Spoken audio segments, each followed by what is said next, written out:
Hey, y'all, this is Debórah Bond, and you are hanging out with grownfolksmusic.com. grownfolksmusic.com. Debórah Bond, welcome to Grown Folks Music. We Thank you. So excited to have you with us today in our Spotlight series and to talk a little bit about, the latest single, which I have just been playing and playing and playing.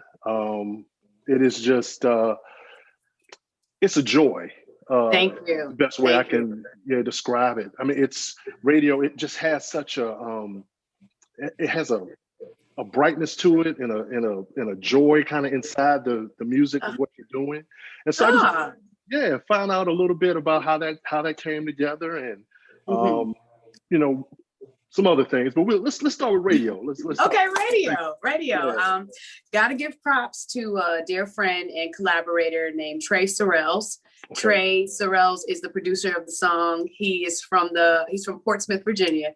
Oh, wait a minute. Is he a saxophone player? He's a saxophone player, yes. Yeah, when I saw the credit, I was like, is that because I used to work at, I graduated from VCU. I was in the music department. But I worked at VCU for a number of years, and I remember when he was in school. That's awesome. That's what a small world. That is VCU. That's it. That's his spot. Yeah. So we were both a part of a program in Maryland called the Strathmore Artist in Residence Program. Yeah. Different years. I was back in 2012 to 2013. He was maybe the last 2-3 years ago. He was an artist in resident, and once. When you're in that program, you connect with these musicians, these artists, and you collab all the time. So Trey and I had been doing some collabing in DC, doing some brunches where he plays saxophone. I'd have a keyboard player. Shout out to my homie Zoe from the Foreign Exchange. The three of us would do some things on Sundays. And once, I decided that I was really getting serious about doing a new album, he, offered to pass me some music. He's like, I would love to, try to do a song with you or something. And I was, I love his playing. And so I said, what's up? What you got?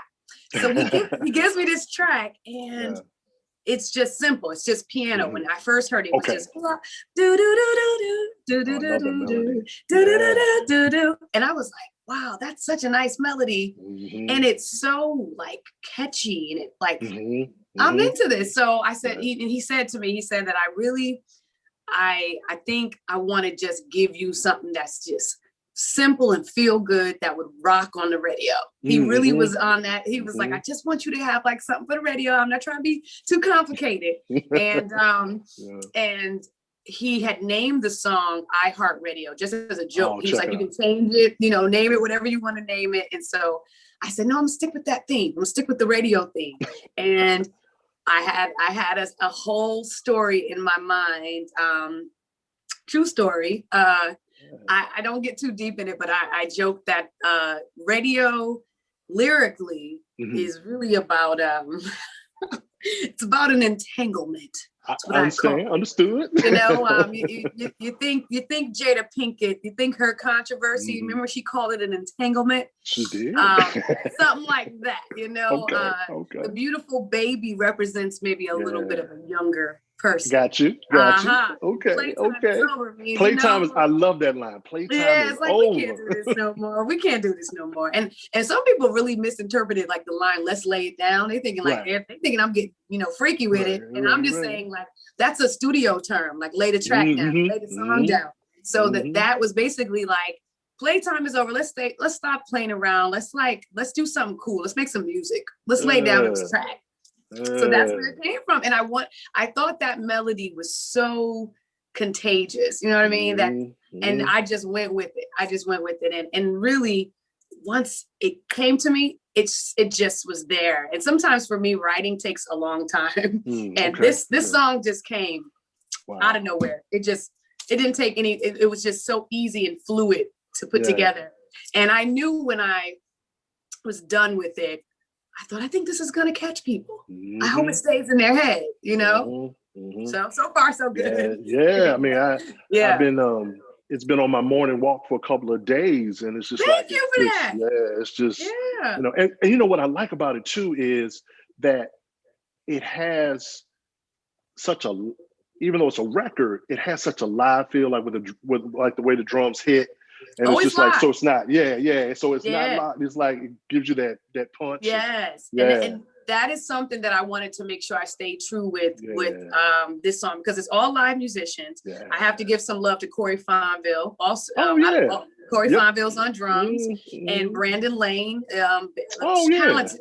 He's on bass. Another Richmond. I got a lot of Richmond guys. All the Richmond cats. This new album is full of them. Shout out to the members of Butcher Brown. A lot of them are on the new album. So we wanted to keep that kind of like live feel, even though we knew it was going to be like a radio song. We didn't want it to be a track per se. We wanted it to be a live production. So and I wanted the drums in particular to thump. Like I wanted like a little bit of hip hop swag to it, you know, because I'm a Northern girl, and I came up with, you know, when I was in high school, college, I was listening to Mary J. Blige and Faith Evans and SWV and all of those sisters who could sing, but they were also singing over like these hard beats. I kind of wanted that. So you got it. So you got it. And I think that what's it's kind of like, I look at it like dual levels, because when I was listening, I was like, the song is called Radio, and this is like straight up like a radio song, like not program, but it's just like, yo, I can hear this. And I hope that has, so have you, you know, had any feedback yet, or getting added places, or it's been added to some Pandora playlists, which is really cool. I'm still getting used to that whole thing, like being added to playlists and what that really means. And you know, there's two words that keep coming up when people talk to me about the song, and they say that it's contagious. Like they can't get it out of their head.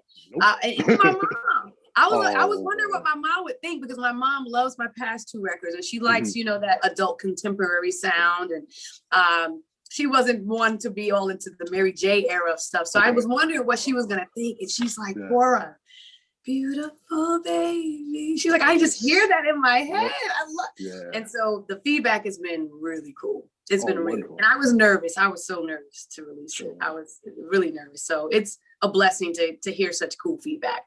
Yeah, and you got the wonderful complimentary video. Which, gotta do that. Gotta do that. Gotta do the video. Shout out to TL Benton, who's also out of the Maryland area. His company is called Mecca Film Works. And Mecca Film Works, I mean, look them up. They're doing stuff with Robert Glasper, Keon Harrell, Kendra Foster, a lot of the jazz, you know, the jazz heavyweights in the music business right now. He's filming all kinds of powerful pieces on race, on culture. And he was like, you know, I want to do some music video stuff though. I'm doing a lot of like social commentary work. And I'm like, well, there you go. Right. Like, I'm here. So like, okay, what about me? So so we've done some great work together. We got more coming. We got more stuff coming. We got more stuff coming. Yeah. Oh, awesome. So I wanted to just ask you a little bit about so this is, you know, the first single in 10 years. 10 years. So could you tell us a little bit about, like, you know, what that's been for you, and you know, your process of getting back to, you know, making, you know, records, but you've been making music, but you know. You know,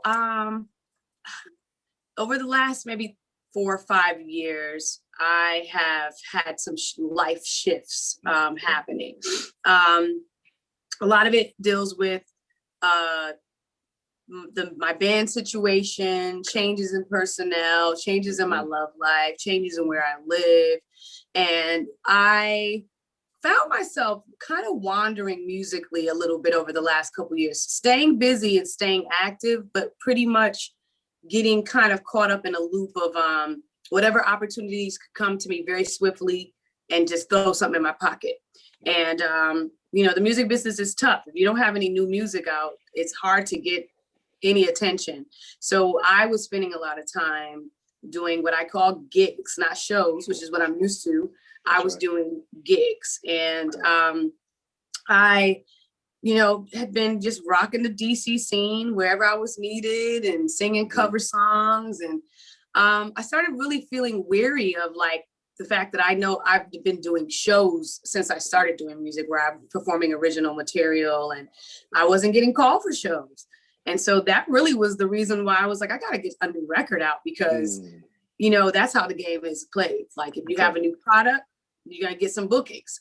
And so around the end of 2019, I really I felt like my back was against the wall as far as being able to just secure the type of performances that I wanted. And I knew it was really about not having a new product out. And so I had made up my mind. I feel like I kind of wanted to manifest this. So at the end of 2019, I started saying to myself, okay, it's time to get serious about a new record. And then COVID comes and everything shuts down.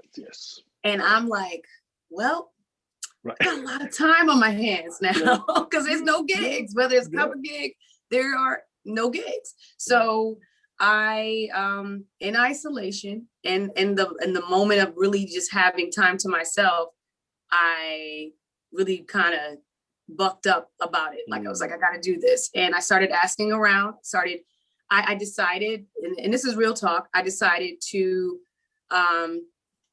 I don't want to use the term move on because we are going to collab again, but I have a group of musicians called Third Logic that I've been working with for all these years. And I love them dearly. They have been my support, my team, my brothers, my guidance, and just my family.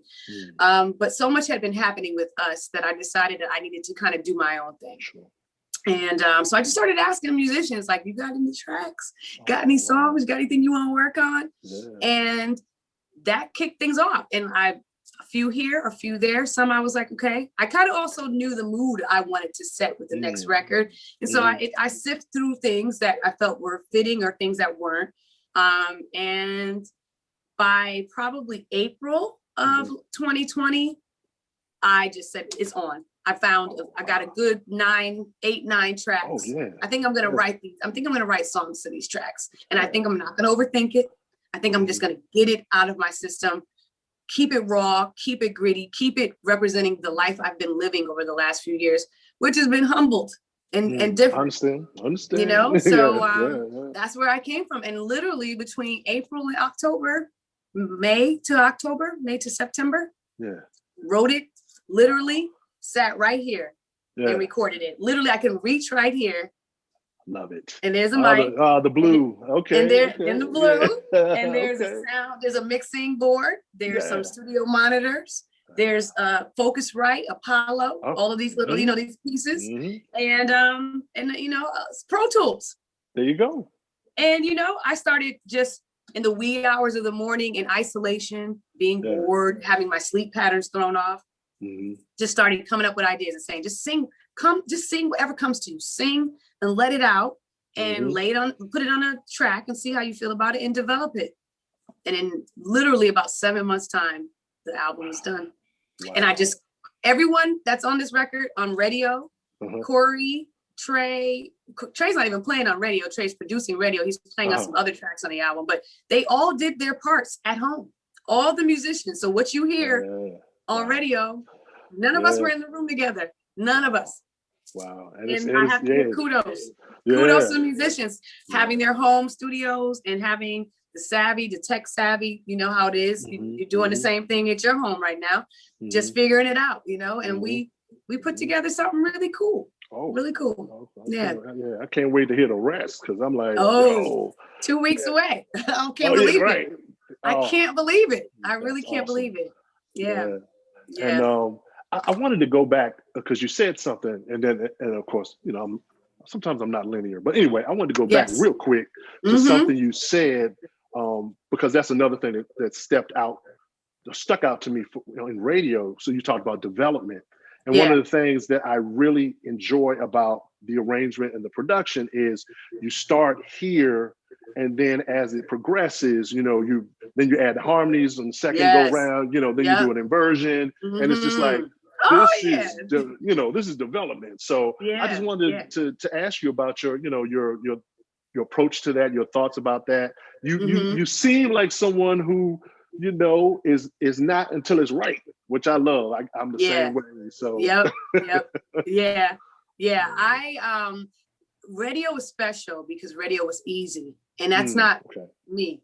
I definitely can overcomplicate stuff, or I can overthink, especially when it comes to lyrically writing.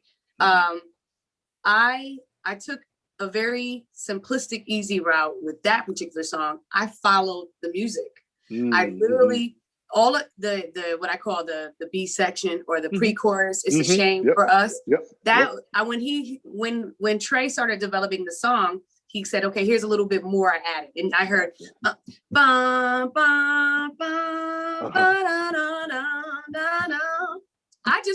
It's a shame for us losing sight. I just followed him, and so for me, I have to say that one kind of flowed pretty easily. I can't wait for you to hear the next single. You're VIP, so you'll get it very soon.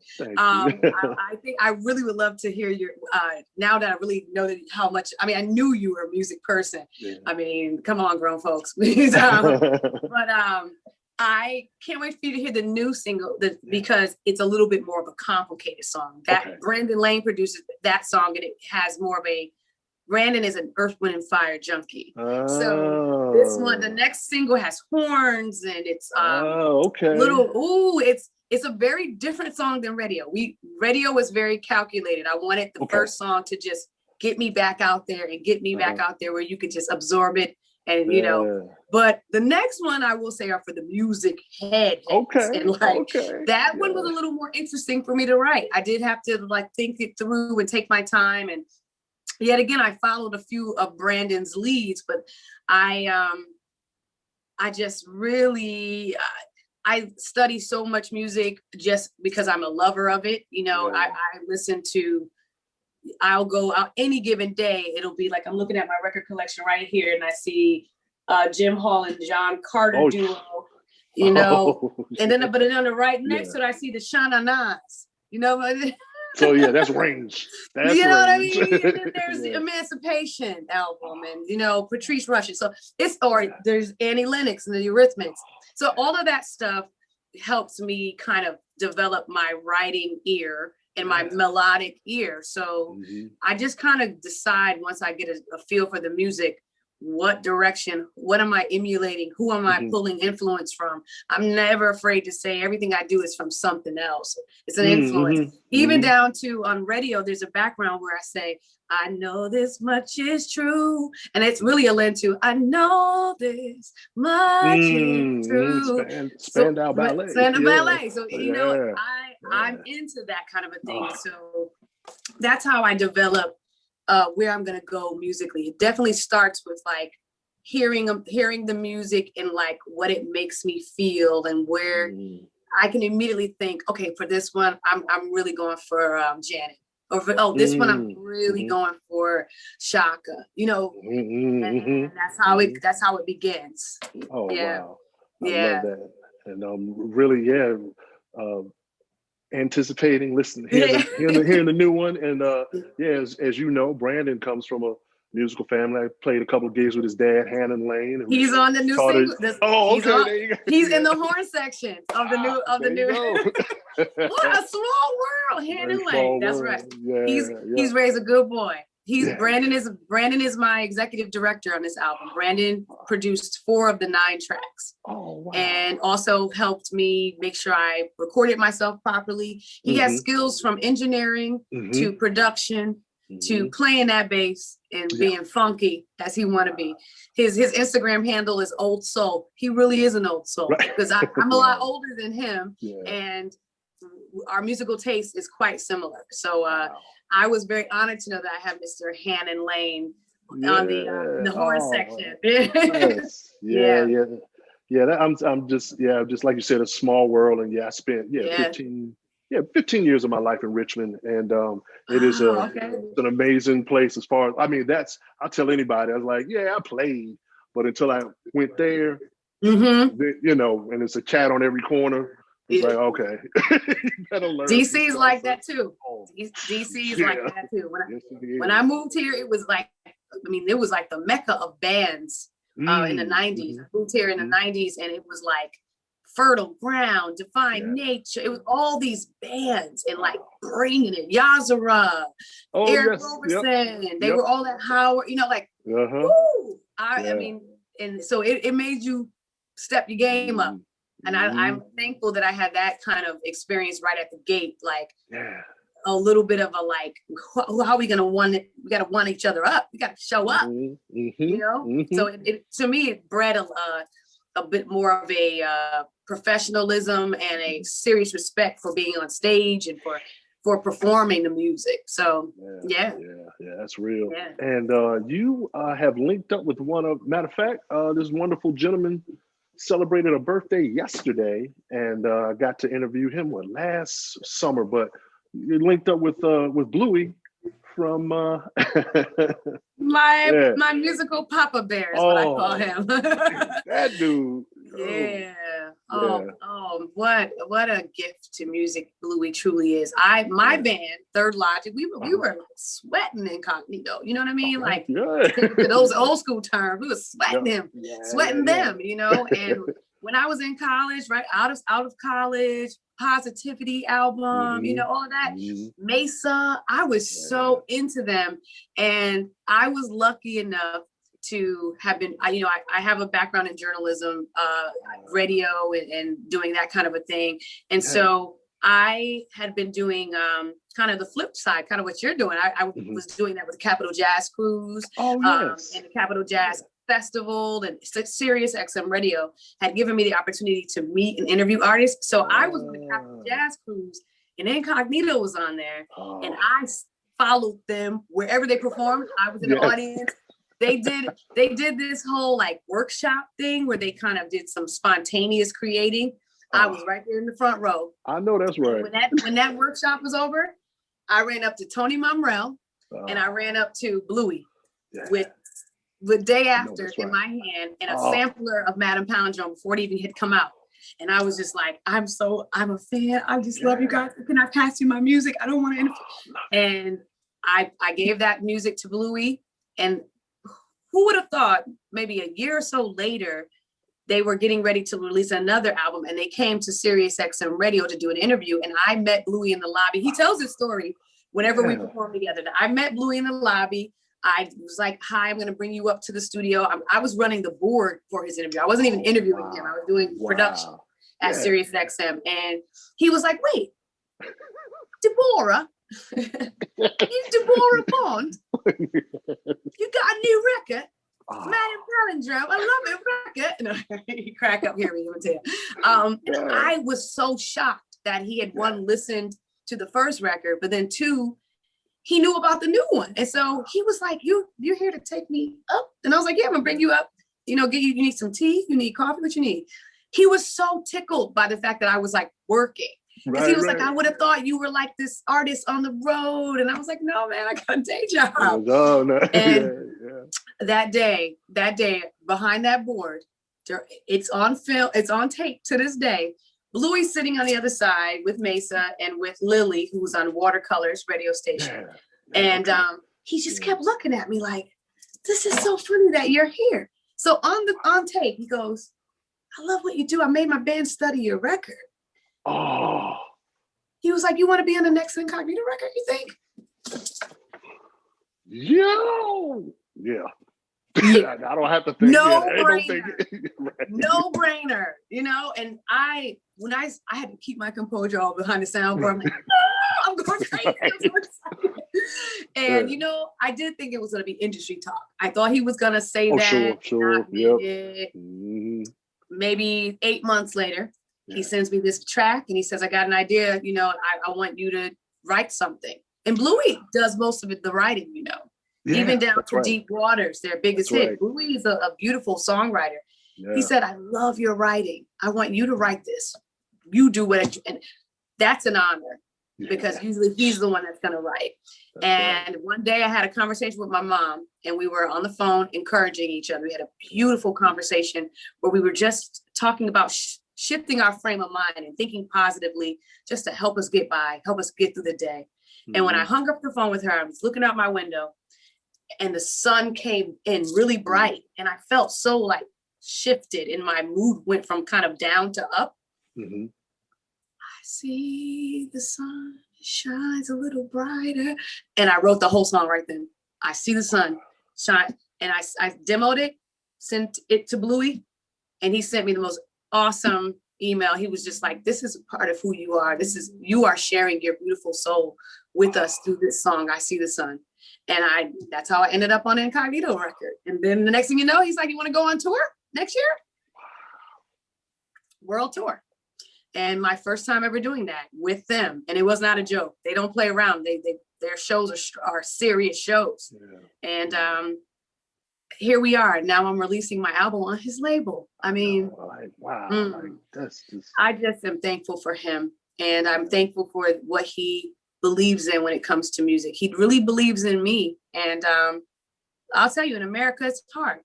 In America, you got to be young and hip and cool, and everyone's got to tweet you, or you've got to have 1 million followers, or, you know, it's so much more of a popularity social game. Whereas over in London, I will say, they just love what I do. And so Bluey is a part of that movement over there. Yeah. And he really gives me opportunities that I would have never thought I could have.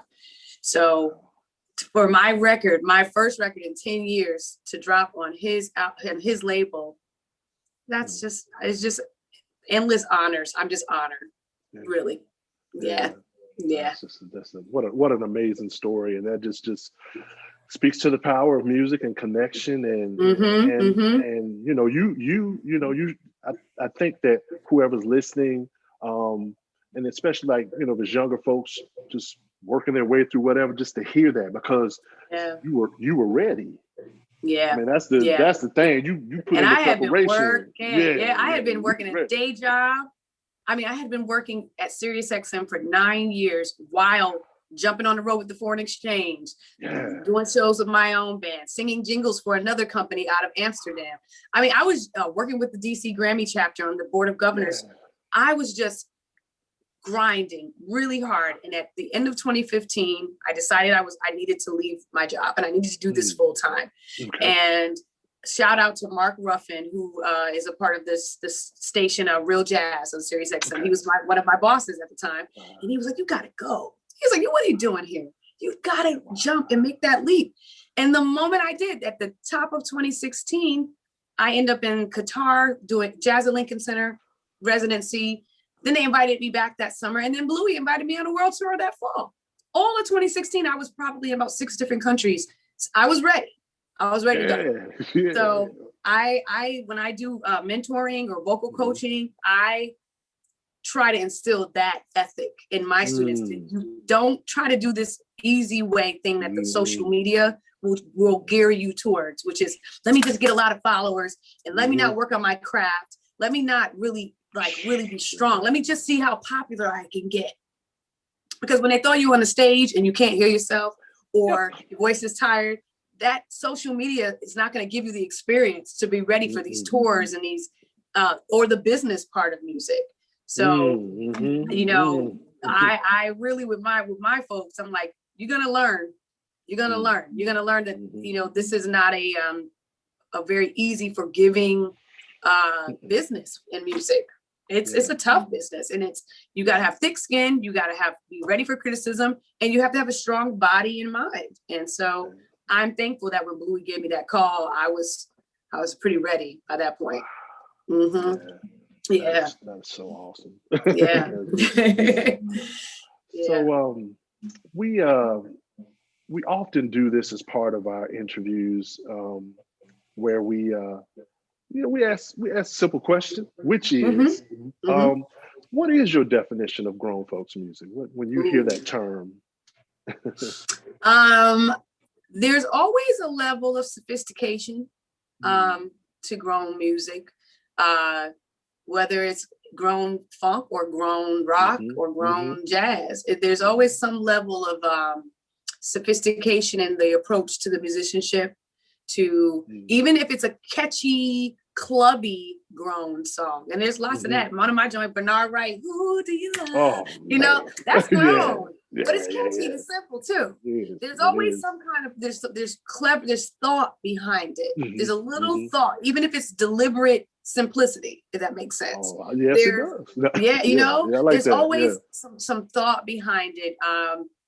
And it tends to not age. It's grown and it stays right there. You know what I mean? When you hear it, you don't think, oh, that is so 1981. Right. You just think, oh, I love this song. That's right. You don't think, oh, that's so 2016. You just think, wow, this is a good, I can listen to this. Oh, it has that classic element that never gets old. So for me, it's a classic, sophisticated, well thought piece of music. Wow. Yeah. It usually lives on. Never too much. You know what I'm saying?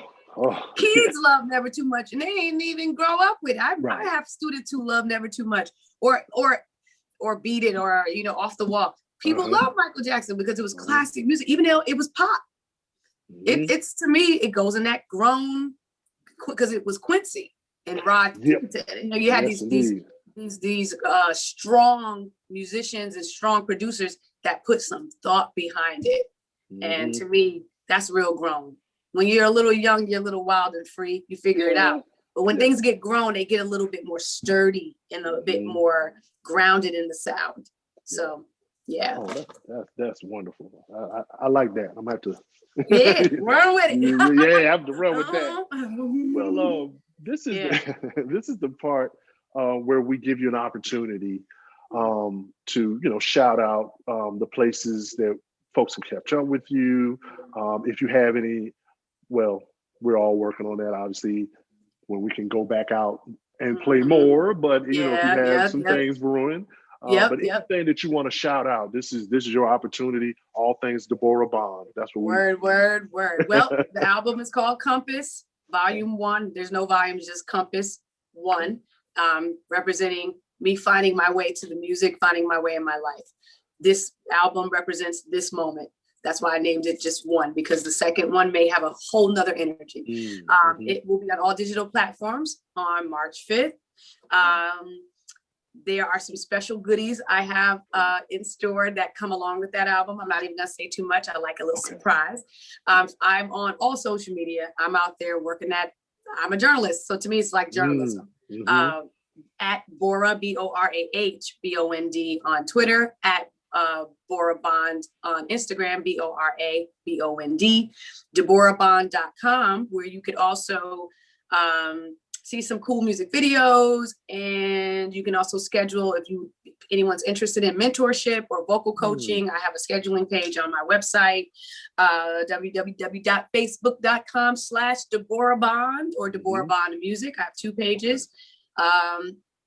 And I'm just out there. I'm out there. And I do have something coming up on March 19th. It is going to be a ticketed live stream performance. It will be my first time with a full band since the world shut down. And we're going to rock the new material. We're going to throw in some of my older material. And I cannot wait for, because I just need to sing for people. And I need to hear a drum behind me, a kick. I heard that. Keyboard, and some keyboards and a bass line that's, in right around me. So we're going to safely do a live stream performance on March 19th. New single coming, new music video coming along with the new single. That one's going to be called Time. And I'm just out here. I just, like to leave the thought of, remember that we artists are very special creatures brought to this planet. And this is a time when everything for us has come to a serious standstill. So support the records, support the singles, support even Spotify. I'm not even into Spotify as much, but Spotify and Pandora, play our stuff, tell people about it. We need this love and support. We really do. And shout out to BET Her, who debuted my video for national television. So, support those outlets that we are trying to keep our voices heard. And thank you. Because I am an addict to you have to see the little clicks by me almost every day, or repost. I mean, because you bring it. It's all grown folks music. I'm about that life. So thank you. Thank you for what you do and the support that you give to us. It's it's so needed. So thank you. Oh, certainly. No, totally understand that. And we just thank you for taking the time with us today, to do this. And I'm gonna be in the house. You said March 19th. March 19th. Yep. I'll be in the house. The Friday. And please tell your friends so I can make sure I take care of these musicians, because it is ticketed, so that I can, that's right, afford to pay them and let them know that they are worth, something even beyond money, to be honest. But it's hard for us out here without work. So spread the word, see if we can get some ticket sales, and I'm not gonna let you down. We're gonna have a good time. I know that's right. Yeah. Well, awesome. Debórah Bond, just thank you so much from all of us here at Grown Folks Music. Thank you. We just gonna keep up with the movement, and you're always welcome here. So anytime you want to come back and chop it up, we're here. Let's do it. I'll hold you to that. Awesome. Oh yeah. That's not industry talk. That's real. That's real. I like it. Absolutely. Thank you so much. I appreciate it. GrownFolksMusic.com